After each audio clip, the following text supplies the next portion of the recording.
You know, I remember the first time I came here and I walked in the building 7 years ago, and there was something palpable that I could feel when I walked in. And I got to believe that that's happening for everybody who's walking through the door now.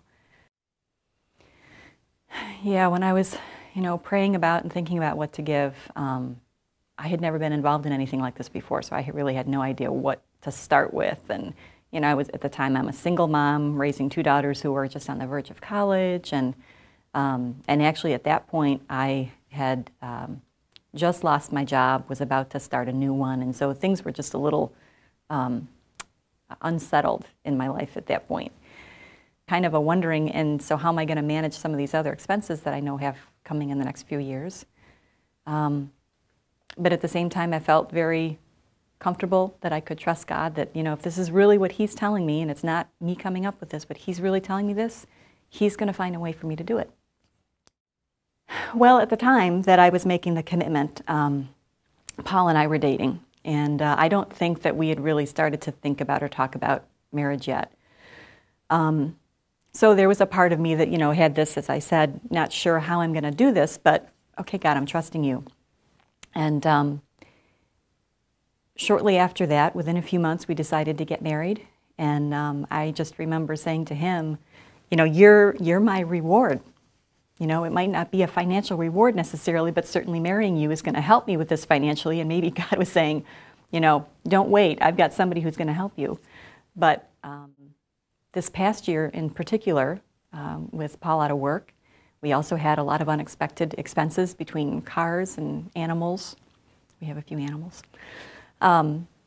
His son going to college. There were times, if I'm honest, that I said, Lord, do we really need to fulfill this commitment? I mean, what if we can't do it? And as soon as the thought would cross my mind, of course, I would admonish myself and say, Nancy, what a faithless thought that is. Do you really think that God can't provide for you to follow through on this commitment and take care of those other needs that you have? And so we've continued to follow through, and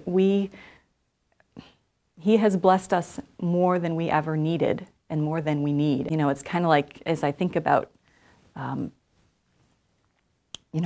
the disciples, one of the disciples walking out on the water to Jesus and getting fearful and starting to sink, and Jesus saying, no, don't be fearful.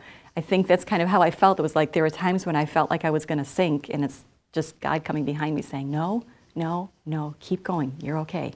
I'm here. Keep going.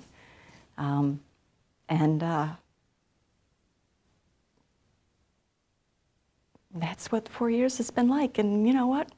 I'll go for another 4 years of that. I would say to people who are thinking about it is that pray about it, really sincerely pray about it, and really surrender everything back to God, and don't be afraid. And when He answers you, don't be afraid. Listen and follow through. And it's going to feel scary, and you're going to feel like, how could I possibly do this? There's just no way. It doesn't practically make sense. So we know that God is calling us to sacrifice again,